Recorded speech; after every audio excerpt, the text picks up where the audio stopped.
So we continue our journey with the 20th century. I know some of you are thinking we'd never make it this far, but here we are in the 20th century. And the first thing I want you to notice is that some of what is trending toward the end of the 19th century is continuing into the early 20th century. So again, I probably cannot emphasize this enough. It's not as though when a new era begins or a new worship movement begins that everyone is just going to stop what they're doing and go toward that new trend. No, these things trickle out. You know this continues to be true. You're probably living that reality to some extent yourself, and such is the case when you go into the 20th century. Some of the things that were trending toward the end of the 19th are just going to keep rolling on. And so the first point I want to emphasize there is that your crusades and your revival movements, these wonderful revival movements that we really began talking about in America with the First Great Awakening, even before the nation was formed, and then continued in the camp meeting revivals throughout the 19th century, made their way to urban settings, and now you have these full-blown crusades, which we just discussed in our previous video. So these continue into the 20th century. And there's just a few names I want you to consider in regard to these crusades. You might take a moment to check these out on YouTube or Google. There are some links in the PowerPoint that's been provided for you in the shell. You can just click on those links and check out some of those YouTube videos. But these are some interesting leaders that emerge at this time. Billy Sundy is an example of a crusade leader from this era. He was a former baseball player, and he would very much emphasize that connection. People knew who he was, and would do interesting things on the platform, baseball type actions or poses to grab people's attention. And continuing from the partnership that we talked about in the late 19th century, where you would have this preacher-musician partnership who would do these evangelistic crusades. Billy Sunday also had Roadheaver, who was a trombone player, who would play his trombone and also lead congregational song. So there was that partnership that we continue to see into the early 20th century. There is an incredible worldwide revival with the 1904 Welsh Revival. I encourage you to check that out with Evan Roberts. And Welsh song, the rich hymn singing of the Welsh song was very much connected with this revival. It's just a beautiful connection between the rich hymn singing of the people of Wales and what happened in 1904, which was truly extraordinary. God used Evan Roberts to start a revival in Wales that spread all over the world. So really interesting developments there that I encourage you to look at. And this also helps us begin to think about the relationship between evangelism and worship with these developments in the early 20th century. We also have, about the same time, no direct connection here, but it's just curious that just about the time of the Welsh Revival, there was the 1905 Asusa Street Revival. And this is where we have this breakout of charismatic gifts and speaking in tongues, but other aspects of charismatic gifts that you would associate with the Charismatic Movement, or you might associate with the Pentecostal movement. So this is definitely a date you want to keep in mind. Now, of course, as Baptists, there's a range of opinions on such things. There certainly has been for some time a charismatic element among us as Baptists. Some of you who are in this class may not really be open to such things. And so I'm not trying to make a case for an openness to charismatic worship. We're just simply documenting what's happened here at this point in worship history.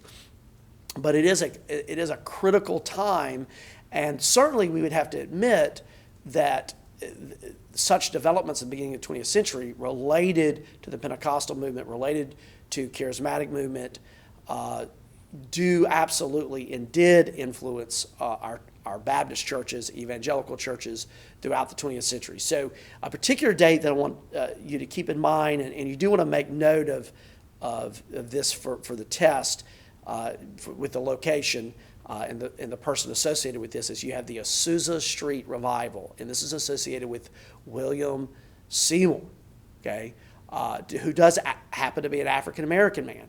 So you have this is in 1905, a year after the Welsh Revival. So some interesting things are happening here with the advent of these revivals. Now, let me point something out, since I'm mentioning Pentecostal movement, charismatic movement. I encourage students to associate Pentecostalism more with the denomination. Now, that's not strictly true. It's not a one-for-one comparison, but when we think about Pentecostalism, we tend to associate that with denominations, and we also tend to associate Pentecostalism as something that grew out of the Methodist movement. So there's a more clear line of progression from Methodism, who the Methodists were, and then a desire among some of their folks, some of the lower classes among that Methodist movement, that there needed to be a renewal, and Pentecostalism grew out of that. So there's a pretty clear line of progression there that we're not going to get into in the videos, but if you're curious about that, you can go look into that. And then the charismatic movement, I encourage students to think of that as more of a movement that's not associated with a particular denomination. So you could have, as time goes on, as we get later into the 20th century, certainly not in 1905, but as you get later in the 20th century, you could have charismatic Catholic, you could have a charismatic Presbyterian, you could have a charismatic Baptist, and that continues to be the case to this day. And it doesn't necessarily come with speaking in tongues. So you can think of charismatic movement is a movement that's associated with an openness to the movement of the Spirit in various denominations, whereas Pentecostalism we see more is directly coming out of a denomination and leading to new denominations. And as time goes on in the 20th century, both of these will end up being mixed together. So it's not totally wrong to use the words interchangeably. I do want you to know the difference, but we sometimes use the word interchangeably because, for example, this event that happened in 1905, well, you will end up seeing connections with this event in 1905, both with Pentecostalism, as it fully develops later, and with the charismatic movement. So there's a lot of connection points among these movements. One other thing I want to mention about William Seymour and just this important date that you're going to keep in mind, Asusa Street Revival, is that with William Seymour being an African-American leader, eventually what happens with Pentecostalism, and I would say also with charismatic movement, is there seems to be more openness to multicultural worship. I'm not necessarily saying that was an early tenet of the movement, but it seems to be associated. The idea of multicultural worship, several cultures in the same room worshiping together, and this charismatic movement, that seems to all be connected.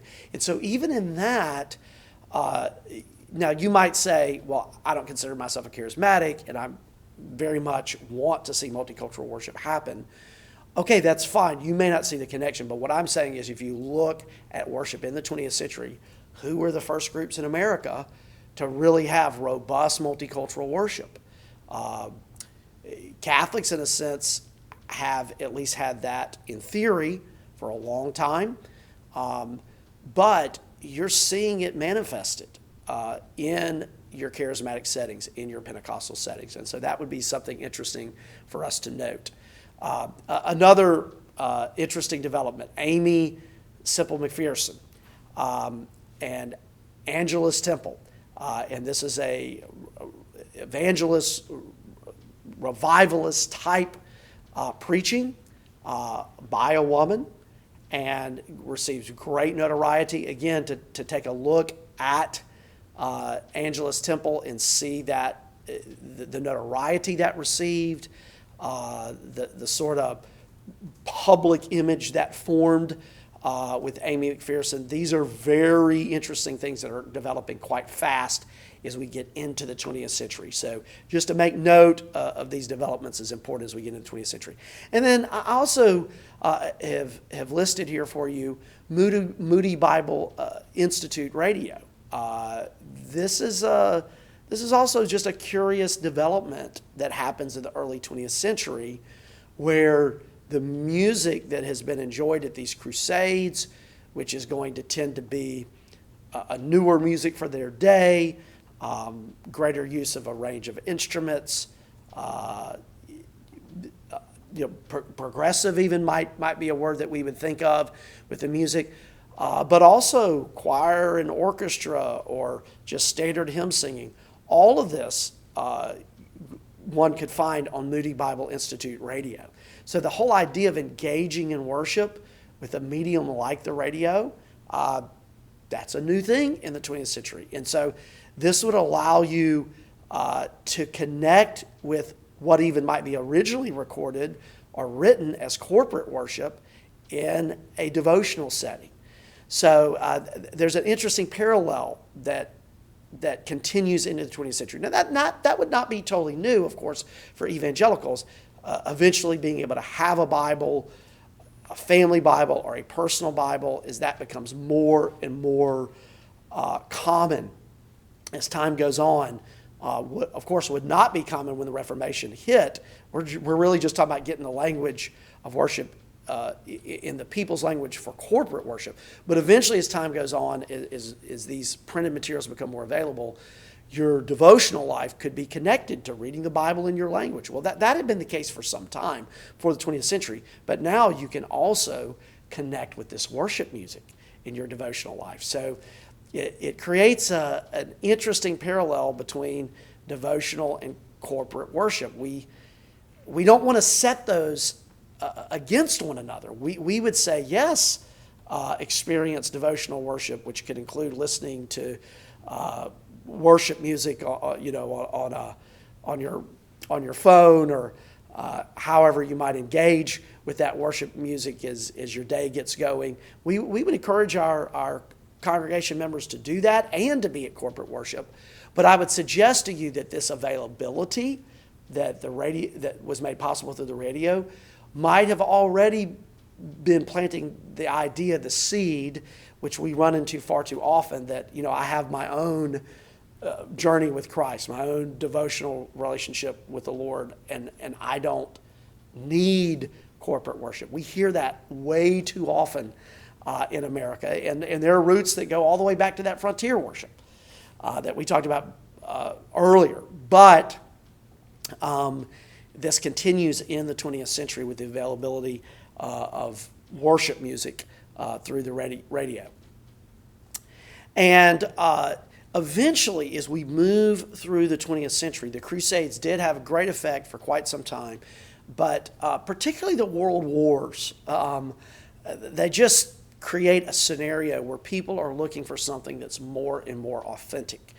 And I don't want to suggest, with the great ministry of somebody like Billy Graham, that a crusade can't be authentic or can't be sincere, but sometimes with some of these leaders that I've already mentioned, you can imagine that some of these crusade experiences would begin to be seen as not being authentic. And Baptists really rise to the occasion in the midst of this as we go through these world wars, as we are certainly a war-weary country. I mean, great excitement after the victory in World War II, but people are looking for something more authentic. And Baptists really emerge out of that. That they had been around, but it connected with the Southern Baptist growth quite well for revivals to be done. So I remember, having been born in 1973 myself, for most of my childhood, even into teenage years, we did revival every year. There are Baptist churches, there's still some folks among us who might remember 2 revivals a year. And these revivals were incredibly effective in winning people to Christ, or encouraging folks to recommit themselves to Christ, to move into deeper discipleship. So you have a rural revival movement that's in some ways counter to the Crusade movement, that is seen by people as being very authentic. So something to think about, because I'm always looking for these places where history echoes. Like, are we a war-weary country now? I would say we are a war-weary country. We're weary also because of what we've experienced recently, somewhat recently with the pandemic. So we're weary in various ways. I think people are looking for authentic, without question. You will be able to see that this movement, this charismatic movement, this Pentecostal movement, it's going to continue all through the 20th century. It's going to be, in fact, I like to say the Pentecostal charismatic movement is one of 2 major things that happen in the 20th century that influences what worship is today. And so again, let me say this one more time. Even if you don't consider yourself charismatic, we're simply tracing these primary movements, how they affect who we are today, just like we would have traced the Protestant Reformation when that happened. Now, the other major movement that I think influences what we do in worship today in the 21st century, and so you want to make note of this, is worship renewal. We're going to call this worship renewal. And there's some really key figures associated with worship renewal. But I also want to talk about some other things that are happening about the same time that worship renewal begins to hit us as evangelicals. We often see our journey as evangelicals or as Baptists as being totally distinct from what Catholics are doing, or maybe what Church of England's doing. But in reality, there are, at the very least, some subtle reactions or relationships to what's happening with these other major denominations. So, for example, from 1962 to 1965, we had Vatican II. Now, this is the first time the Roman Catholic Church had visited core issues related to doctrine, but also very much related to how they do liturgy, since the first, what was considered the First Vatican Council, which happened all the way back in the Reformation.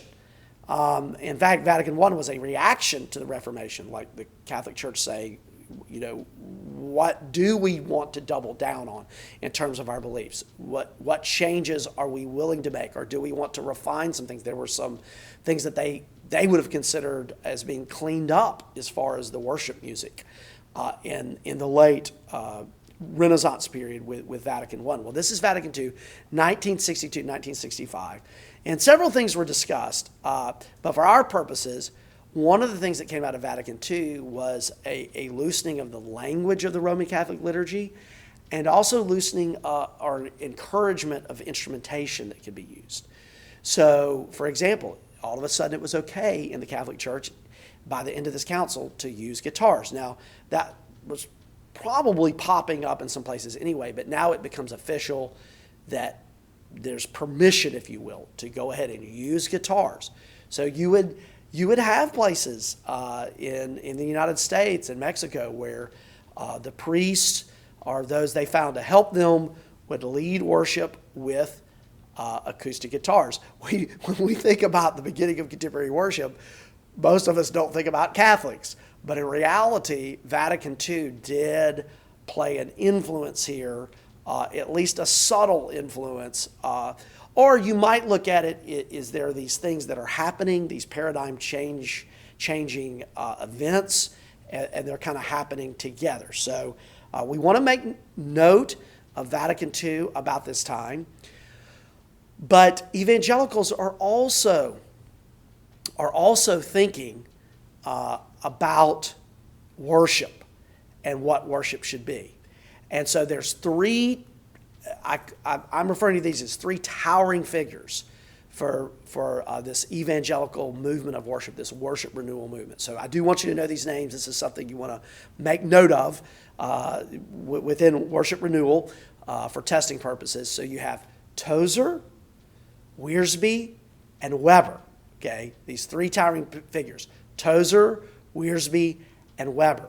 Now, Tozer, we're going to see him more as the starting point for this. He is a minister of the gospel, and he makes a declaration in a sermon that he preaches. It's a very, you can find this online. You can find references to this. You might even be able to find the text of the sermon online.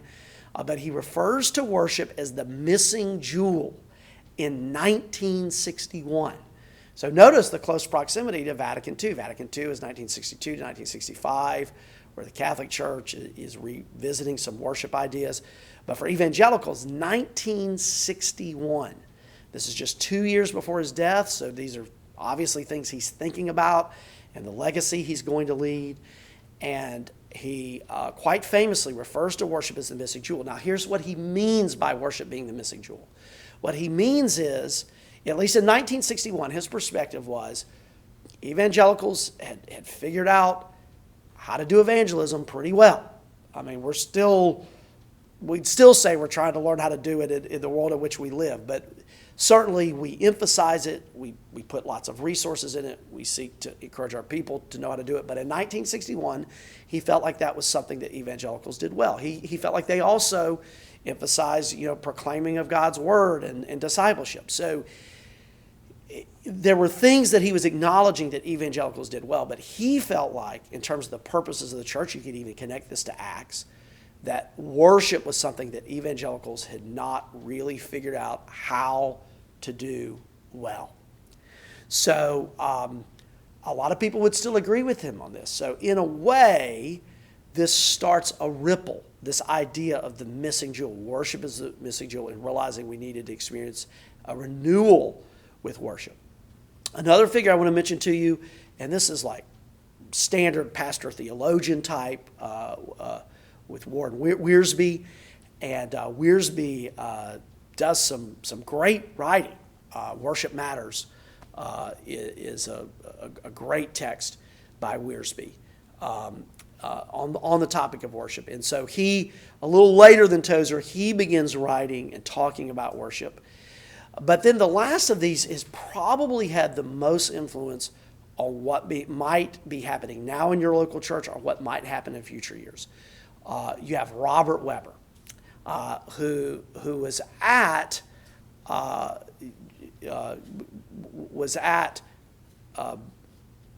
Wheaton University in Illinois, and he was a theology professor there, and he had been an evangelical for a long time, but he too felt like something was missing from his spiritual journey. He felt like something was missing in his experience with the Lord. And he got to thinking about, as a child, he had actually been in a liturgical setting.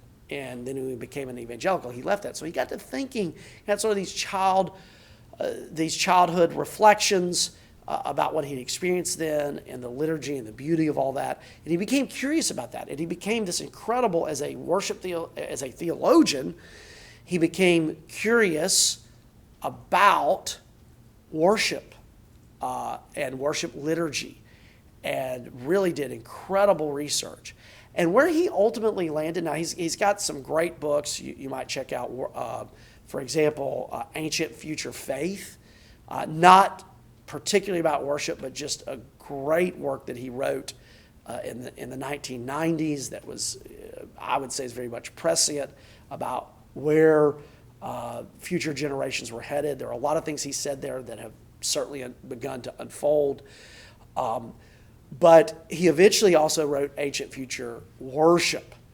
And where he lands there with, and this book, he wrote several books, but you can certainly see this idea in this book, Ancient Future Worship. Where he lands is that we absolutely, in his opinion, need to return to liturgy. He would probably call it a return, that we need to return to liturgy. You might notice that this connects with some of the earliest video lectures we did on history of worship, where we talked about that line of progression, that some believe that there's a clear line of progression from the New Testament to the 4th century liturgy. So he would be an advocate of that. He would say we're really returning to this clear progression. So he'd be all about liturgy. But among the items in the liturgy, the one that he would feel the most strongly about is the Eucharist. And he would suggest that we need to get back to doing the Lord's Supper every single week. And he sees that as the centerpiece item in worship. And he's arguing that as an evangelical. So in case you're not aware, now this might be already what you experience at your church, but in case you're not aware, this has become quite a movement among Baptists. I am aware personally that in our states that have a worship facilitator, like a pastor to worship pastors in your state. In several states, both presently but also in the past, say in the past 10 to 20 years, several of these guys had done a degree with the Weber Institute. So you've got some influence there in terms of leadership. But also just on the ground, your Baptist seminary programs, they're all going to have students reading Weber. Many of your Baptist Reformed folks end up getting curious about Weber and what Weber has said about this return to liturgy. It just matches up with that Reformed theology pretty well, with what Weber said about the liturgy and doing Eucharist every week. So this is quite a movement among us today as Baptists. I know here in New Orleans we've got churches that are increasingly doing the Lord's Supper more frequently. Maybe they moved to once a month, or maybe they're now doing it every week. So this is definitely a movement among us. And some of the churches who do that may not be aware of Weber, but I would give Weber probably more credit than anybody else for getting this worship renewal movement started. So we want to be aware of these three towering figures, Tozer, Wiersbe, and Weber. For some of the tracing of all this, just looking at the relationships among these things, I would encourage you to consider. There's a chapter in a book titled Engage, Rules for Contemporary Evangelism. And there's a chapter in there that I've contributed on worship and evangelism. And it has some of these connection points from the 19th century into the 20th century. So if you want to do some more reading, I encourage you to check that out, where we make some of these connection points and talk about some of these movements. So if you're curious and want some more, that'd be a good item to check out. The title of the chapter is Worship and Evangelism.